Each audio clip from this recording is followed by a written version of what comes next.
اللهم صل على سيدنا ونبينا ومولانا محمد النبي الأمي وآله وأصحابه وبارك وسلم. اللهم افتح علي فتوح العارفين بحكمتك وانشر علي رحمتك وذكرني ما نسيت يا ذا الجلال والإكرام. صلی اللہ تعالی علی خیر خلقہ سیدنا محمد وآلہ واصحابہ اجمعین برحمتک یا ارحم الراحمین.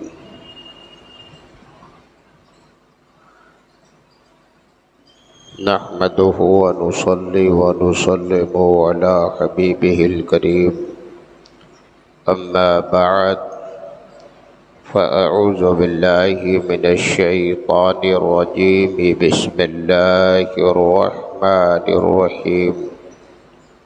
قد جاءكم من الله نور. آمنت بالله صدق الله مولانا العظيم وصدق رسوله النبي الكريم ونحن على ذلك لمن الشاهدين والشاكرين والحمد لله رب العالمين.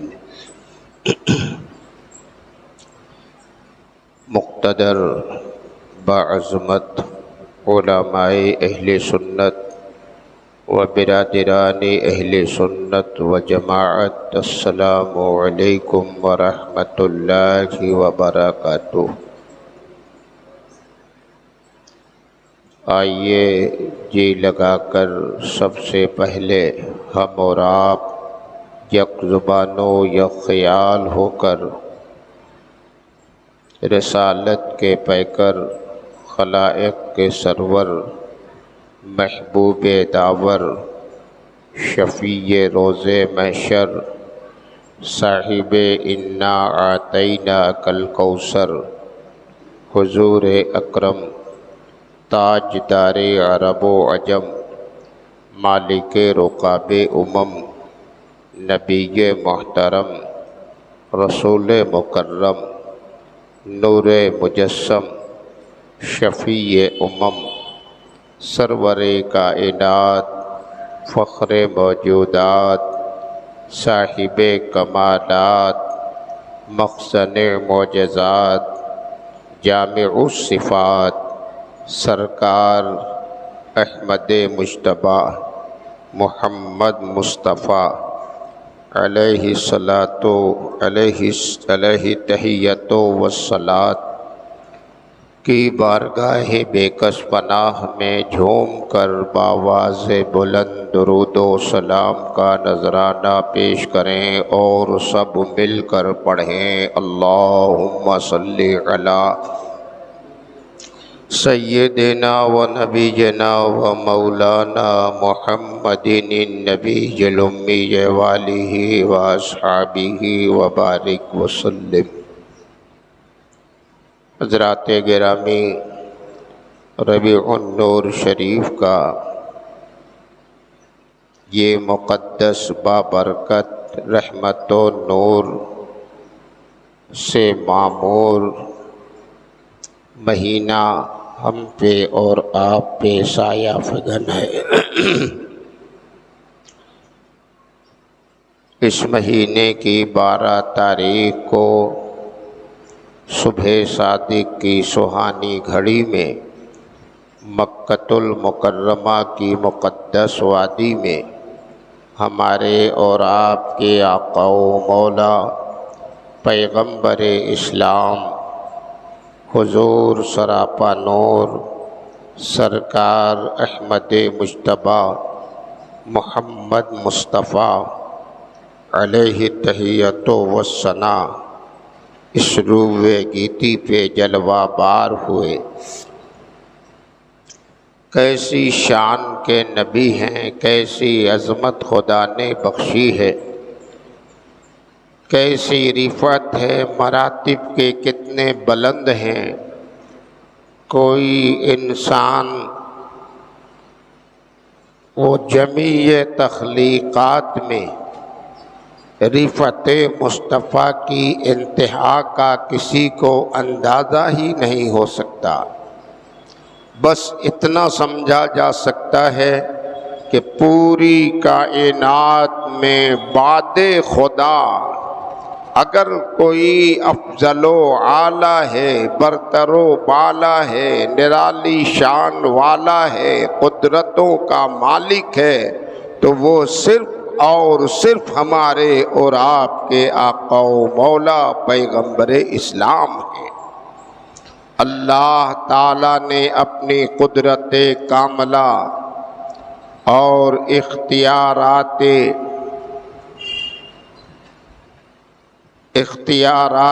کاملہ کے ذریعے ہمارے نبی کو بے مثل و بے مثال بنا کر بھیجا ہے۔ کیسی شان کے مالک ہیں نبی ہمارے، سراپا معجزہ بن کر آئے ہیں مصطفیٰ۔ جمعہ گزشتہ میں آپ کے حسن و جمال کے تعلق سے اور لاسانی اور بے مثل و بے مثال ہونے کے تعلق سے نعت رسول مقدس جو ہم اہل سنت و جماعت کا شیوہ ہے اور بزرگوں کا طریقہ ہے، اس نعت رسول کو فضول سمجھنے والے اور محض خیال اور تفکر پر مبنی کرنے والے لوگوں کے لیے دلیل کے طور پر یہ پیش کرنا چاہتا تھا کہ نعت رسول عبادت ہے، رب کو پسند ہے، محبوب عمل ہے، بزرگوں کا طریقہ ہے۔ یہاں تک کہ نعت رسول پیش کرنا یہ صحابہ کی سنت ہے اور نعت رسول سننا میرے مصطفیٰ کی سنت ہے۔ نعت رسول یہ بدعقیدے لوگ خیالی پلاؤ پکاتے ہیں اور فضول بے بنیاد باتیں کرتے ہیں۔ وہ کہتے ہیں کہ شعر و شاعری کیا ہے، محض خیالات کی پرواز ہے، مبالغہ آرائی ہے، ردیف اور قافیے کی بندشیں ہوتی ہیں، ردیف و قافیے کی بندش کے ساتھ باتیں کرنا محض مبالغہ ہے۔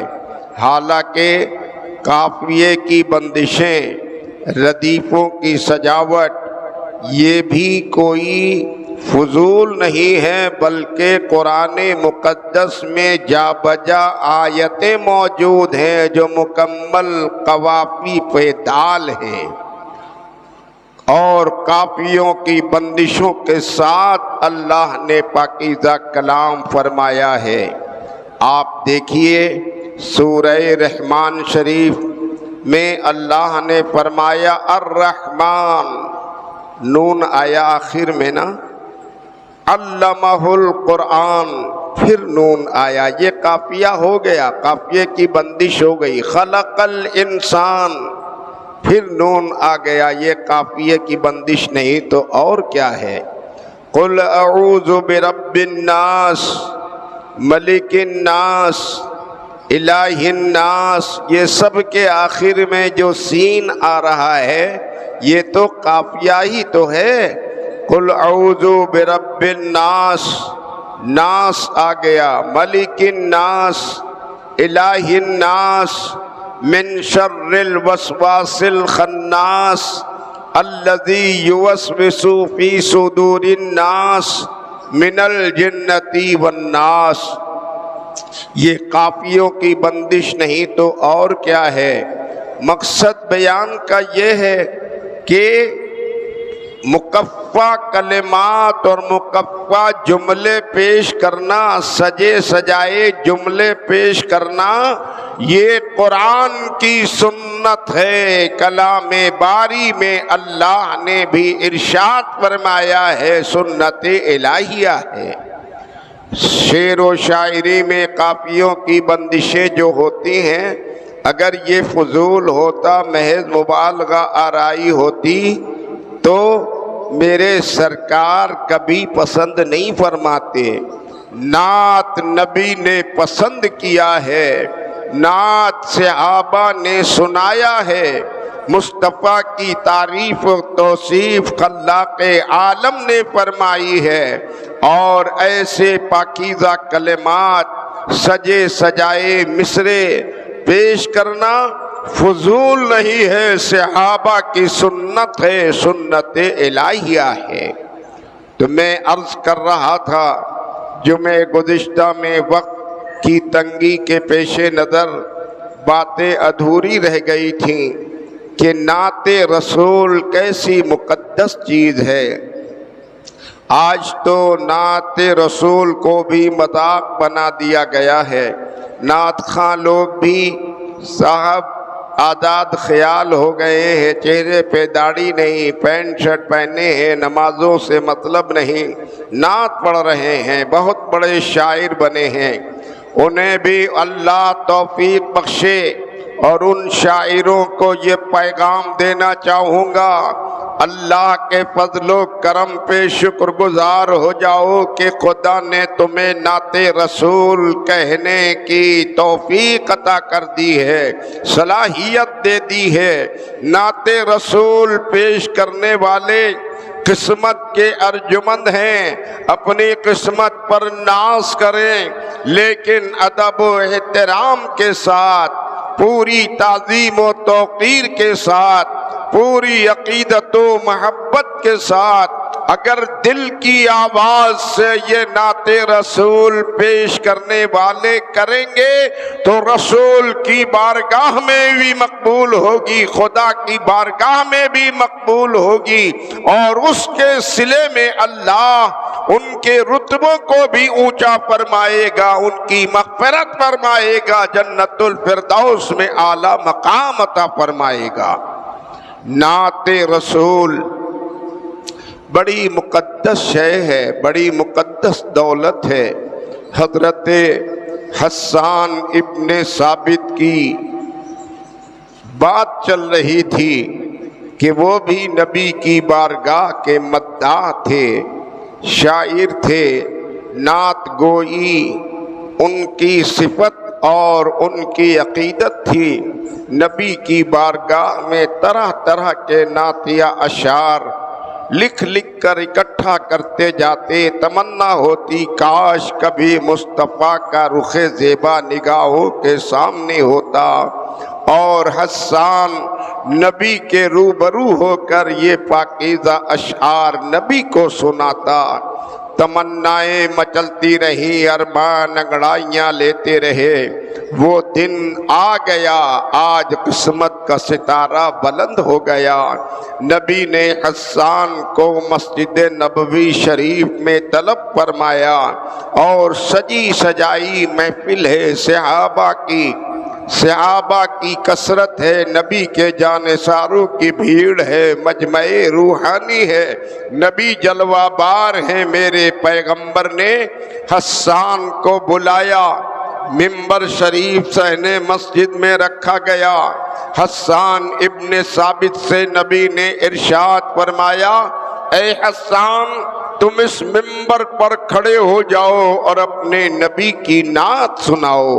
اللہ اللہ۔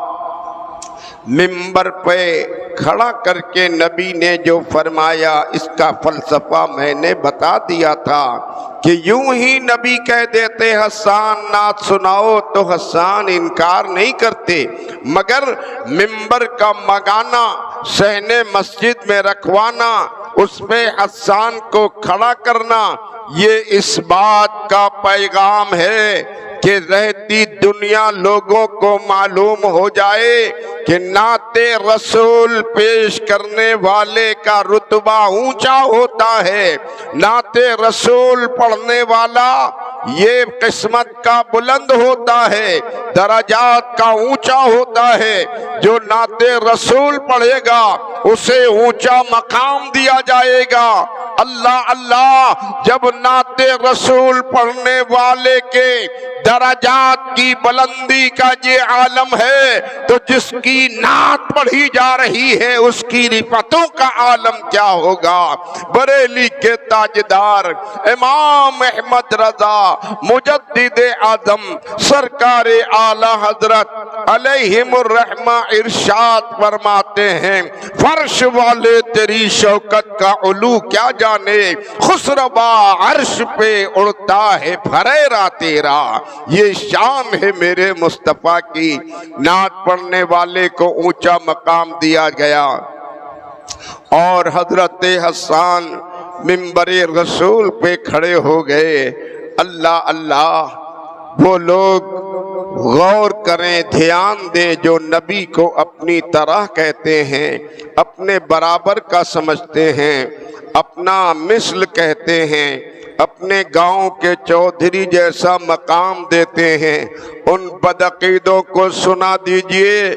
نبی سے ہمسری کا دعویٰ کرنے والوں، برابری کا دعویٰ کرنے والوں، اپنی طرح کہنے والوں، اپنے کو نبی کی طرح کہنے والوں، برابری کے دعوے داروں، یاد رکھنا ایک دن ایسا بھی آئے گا کہ تم سب برابر کر دیے جاؤ گے۔ میرا مصطفیٰ برابر نہیں ہو سکتا ہے، وہ تو عظمتوں کا مالک ہے، شرافتوں کا پیکر ہے، اللہ کا محبوب اعظم ہے، نرالی شان ہے مصطفیٰ کی، بڑی شان کے مالک ہیں۔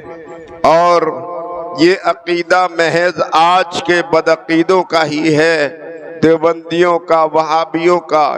اس سے پہلے نہ صحابہ کا یہ عقیدہ رہا، نہ کسی زمانے میں کسی مومن کا یہ نظریہ رہا، بلکہ حسان ابن ثابت بارگاہ رسالت میں حاضر ہو کر دربار رسالت میں پیش کر رہے ہیں۔ اور اگر یہ باتیں محض خیالی ہوتی، محض فضول ہوتی، محض مبالغہ آرائی ہوتی تو میرے نبی کبھی اسے پسند نہیں فرماتے۔ نبی کی پسندیدہ نبی کی چیز اللہ کو پسند ہوتی ہے۔ نبی جسے ہاں کہہ دے وہ حلال ہوتا ہے، نبی جسے نہ کہہ دے وہ حرام ہوتا ہے۔ اگر یہ باتیں لا یعنی ہوتی تو نبی رد فرما دیتے۔ حسان ابن ثابت منبر رسول پہ کھڑے ہوئے ہیں، منبر شریف پر حضرت حسان ہیں، نیچے صحابہ ہیں، نورانی مجمع ہے، روحانی محفل سجی ہے۔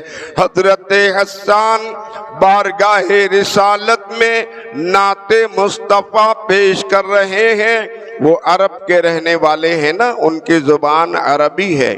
ہم لوگ ہندوستانی ہیں، اردو بولتے ہیں، ہندی بولتے ہیں، تو ہمارے شعراء اردو میں نعت کہتے ہیں، اردو میں، ہندی میں نعت کہتے ہیں، لیکن ان کی زبان عربی ہے تو انہوں نے عربی زبان میں نبی کی نعت پیش کیا ہے۔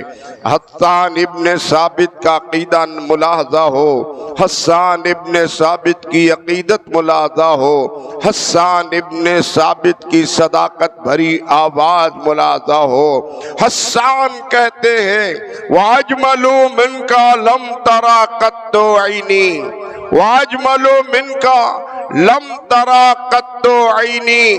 اے اللہ کے پیارے نبی، آپ جیسا حسن و جمال کا پیکر تو آج تک میری نگاہوں نے دیکھا ہی نہیں۔ یہ حسان کہہ رہے ہیں۔ کب کہہ رہے ہیں؟ نبی کی پاکیزہ مجلس میں کہہ رہے ہیں۔ نبی بھی ہمارے جلوہ بار ہیں اور سامنے کہہ رہے ہیں آپ جیسا حسین و جمیل تو میری نگاہوں نے دیکھا ہی نہیں۔ کہنے کے بعد فوراً حضرت حسان کو خیال آ گیا، یہ سوچنے پر مجبور ہوئے کہ میں نے کہا ہے کہ میری نگاہ نے دیکھا ہی نہیں، اس میں گنجائش رہ گئی۔ کوئی کہنے والا کسی زمانے میں کہہ سکتا ہے کہ یہ حسان کی نگاہ کا قصور ہے کہ انہوں نے نہیں دیکھا، ان سے زیادہ بھی حسین و جمیل دنیا میں کوئی ہو سکتا ہے اور ہے تو میرے پاس اس کا جواب نہیں ہوگا۔ مثال کی طور پر ہمارے شہر بنارس کینٹ ریلوے اسٹیشن سے پنجاب میل ٹرین روز جاتا ہے روز آتا ہے۔ وہ ٹرین جاتی ہے آتی ہے، ہم میں سے کوئی آدمی کہہ دے ہم نے تو پنجاب میل ٹرین دیکھا ہی نہیں، تو آدمی فوراً پلٹ کے جواب دے دے گا کہ آپ نے پنجاب میل ٹرین نہیں دیکھا، یہ آپ کی نگاہ کا قصور ہے، آپ اپنی نگاہ کو وسعت دیجئے، جائیے دیکھیے، آپ کی غفلت ہے، لاپرواہی ہے۔ وہ تو روز حسب معمول ٹرین کینٹ سے گزرتی ہے، آتی ہے، جاتی ہے۔ گویا کسی معاملے کا نہ دیکھنا مطلقاً اس کی نفی نہیں ہوتی۔ حسان ابن ثابت نے کہا اجمل من کا لم ترا قط عینی، اے میرے نبی آپ جیسا حسین و جمیل میری نگاہوں نے دیکھا ہی نہیں۔ فوراً ذہن میں سوال آ گیا، کوئی زبان کھول سکتا ہے یہ کہہ سکتا ہے حسان کی نگاہ نے نہیں دیکھا، تو اس کا یہ مطلب نہیں ہے کہ دنیا میں کوئی ہو ہی نہ۔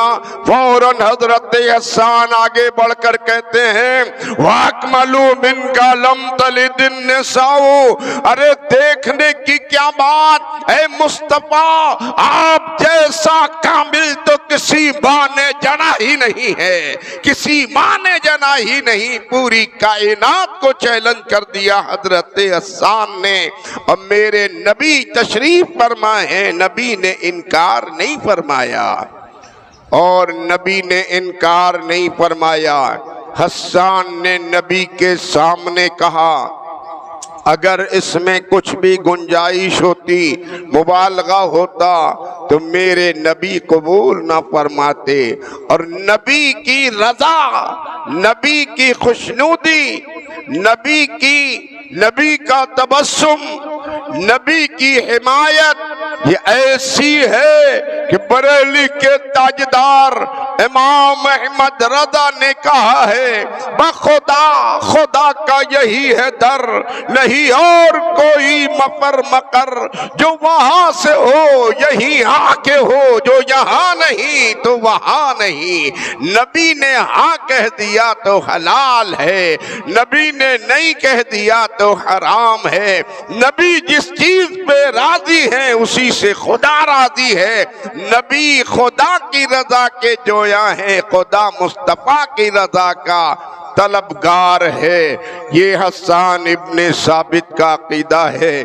گویا کہ نبی ہمارے بے مثل و بے مثال ہیں، کائنات میں کسی ماں نے ایسا کوئی بچہ جنا نہیں ہے، یہ حسان نے کہا ہے۔ اور آگے حضرت حسان کہتے ہیں خلقت مبرأ من کل عیب، خلقت مبرأ من کل عیب کأنما قد خلقت کما تشاء۔ حسان ابن ثابت کا عقیدہ ملاحظہ ہو، اہل سنت و جماعت کے لوگ اپنے عقیدے، اپنے نظریے اور اپنی فکر پر اطمینان کریں۔ جو اہل سنت کا عقیدہ ہے وہی حضرت حسان کا عقیدہ ہے، اور حضرت حسان نے اپنے عقیدے کو بارگاہ رسالت میں پیش کیا ہے، نبی نے پسند کیا ہے، نبی نے انکار نہیں فرمایا۔ اس سے واضح ہوتا ہے اہل سنت و جماعت کا عقیدہ ہی اس روح زمین پر صداقت پر مبنی ہے، بارگاہ رسالت میں یہی عقیدہ رکھنے والا مقبول ہے، اس کے علاوہ کوئی اور عقیدہ نبی کی بارگاہ میں مقبول نہیں ہو سکتا۔ حسان ابن ثابت کہتے ہیں خلقت مبرأ من کل عیب، ایسے آپ کامل ہیں، ایسے حسین و جمیل ہیں کہ میری نگاہ نے دیکھا ہی نہیں، کسی ماں نے جنا ہی نہیں۔ آگے کہتے ہیں خلقت مبرأ من کل عیب، گویا کہ آپ کی تخلیق ایسے ہوئی ہے کہ ہر عیب سے آپ کی تخلیق پاک رکھی گئی ہے۔ خلقت مبرئم من کل عیب، ہر عیب سے آپ کی تخلیق پاک ہے، یہ حسان کہہ رہے ہیں۔ تخلیق کے معنی پیدائش، یعنی آپ کی پیدائش ہر عیب سے پاک ہے۔ ہر عیب سے پاک ہے کا مطلب ہم میں آپ میں سب کی تخلیق اللہ نے فرمائی ہے۔ سب کی تخلیقات میں کچھ نہ کچھ نقص، کچھ عیب ضرور ہے۔ کوئی آدمی بے عیب بالکل نہیں ہے۔ اگر اس روئے زمین پر بے عیب کوئی ذات ہے تو وہ ہمارے سرکار کی ذات ہے۔ عیب سے پاک ہے ہمارے نبی کی ذات۔ حضرت حسان کہتے ہیں، اب آپ تھوڑا سا دیکھیے، سوچئے، بدعقیدے لوگ، دیوبندی لوگ کہتے ہیں یہاں سے کسی نے یا رسول اللہ کہا تو وہ کہتے ہیں کیا وہ تمہاری آواز سن لیں گے؟ کیا وہ سن لیں گے؟ وہ تو کیا پیٹھ کے پیچھے کی وہ خبر رکھیں گے؟ اس طرح کا نظریہ رکھنے والے اگر کسی نے یہ کہہ دیا کہ وہ ہماری آواز نہیں سن سکتے تو سمجھ لیجئے کہ اس نے ہمارے نبی کے کان کو عیبدار ٹھہرایا، ناقص ٹھہرا دیا۔ اور حسان کہتے ہیں کہ آپ کی تخلیق ہر عیب سے پاک رکھی گئی ہے۔ اگر ہم نے پکارا نبی کو، نبی نے نہیں سنا تو گویا کہ ایسی سوچ رکھنے والے اپنے عقیدے کا علاج کریں، اپنی فکروں کو بدلیں۔ نبی کے کان کو عیبدار ٹھہرانے والوں، یہ تمہارا اپنا عقیدہ ہے۔ حسان کا کہنا یہ ہے، نبی رہتے مدینے میں ہیں، سنتے ہندوستان میں پکارنے والوں کی آواز کو ہیں، بلکہ میرے نبی کے سماعت کی قوت کا یہ عالم ہے۔ نبی چہتے جنت میں ہیں، مدینے کی سروے زمین پر بلال چلتے ہیں تو جوتی کی چرچراہٹ میرے مصطفیٰ جنت میں سنا کرتے ہیں۔ بریلی کے تاجدار امام احمد رضا مجدد آدم سرکار اعلی حضرت ارشاد فرماتے ہیں، دور و نزدیک کے سننے والے وہ کان لالے کرامت پہ لاکھوں سلام، مصطفیٰ جان رحمت پہ لاکھوں سلام، شمع بزم ہدایت پہ لاکھوں سلام۔ یہ شان حضرت حسان پیش کر رہے ہیں۔ آگے کہتے ہیں کأنک قد خلقت کما تشاء، گویا کہ آپ ایسے بے عیب پیدا ہوئے ہیں، گویا یوں سمجھیے کہ کأنک قد خلقت کما تشاء، جیسے آپ نے چاہا ہے ویسے خدا نے آپ کو پیدا کر دیا ہے۔ نبی کی چاہت کے مطابق، نبی کی پسند کے مطابق اللہ نے مصطفیٰ کو پیدا کیا ہے۔ پوری روئے زمین پر ساری تخلیقات پروردگار عالم نے فرمایا وہی کرتا ہے۔ ہر ایک ہم آپ پیدا ہوتے ہیں نا تو ہماری صورت گری کون کرتا ہے؟ اللہ تعالیٰ کرتا ہے۔ صورت گری اللہ تعالیٰ ماں کے پیٹ میں ہر بچے کی کرتا ہے۔ اپنی مرضی کے مطابق وہ چہرہ بشرا بناتا ہے، قد و قامت بناتا ہے، ہاتھ پاؤں ناک کان سب اللہ تعالیٰ اپنی مرضی کے مطابق بناتا ہے۔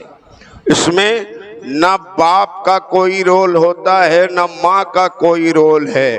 کوئی ماں کوئی باپ اپنے بچے کا نقشہ نہیں بنا سکتے، بس دعا کر سکتے ہیں کہ اللہ ہمیں حسن و جمال کا پیکر فرزند عطا کر دے۔ اللہ تعالیٰ اپنی مرضی کے مطابق سب کی صورت گری کرتا ہے، اور اگر اس میں اختیار بندوں کو مل جاتا نا کہ تم جاؤ دنیا میں اپنی مرضی سے اپنی صورت شکل بنا لو اور چلے جاؤ، اگر یہ اختیار بندوں کو مل جاتا تو دنیا میں آنے کے بعد ہمارا اور آپ کا ایک لمحہ زندگی گزارنا دشوار ہو جاتا۔ یہ تنقید کی دنیا ہے۔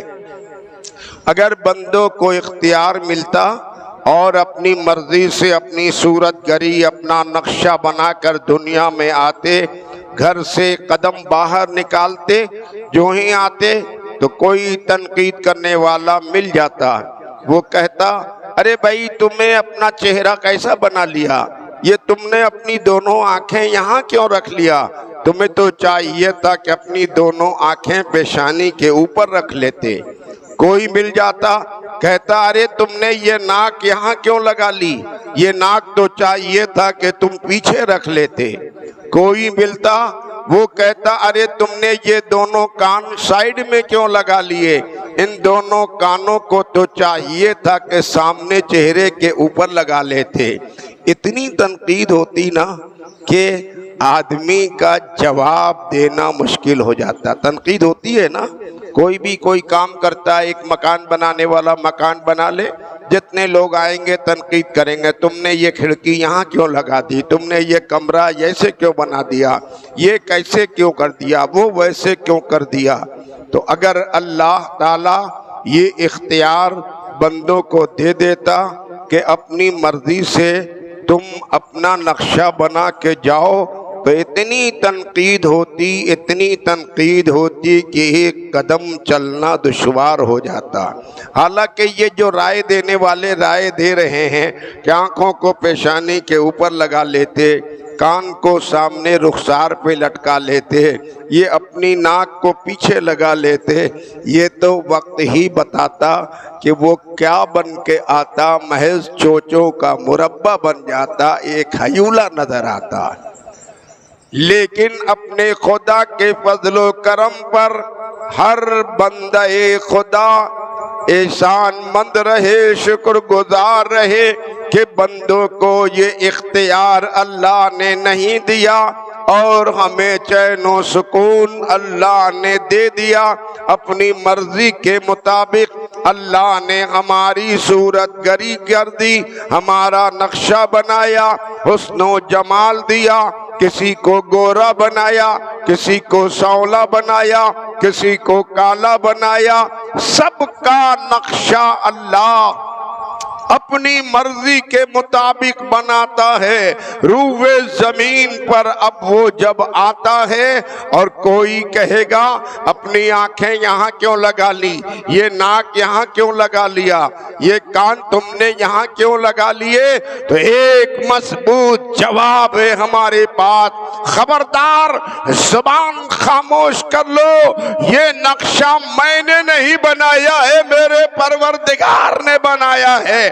اللہ کی مرضی کے آگے کسی کا کلام نہیں چل سکتا، سب کی زبان خاموش ہے۔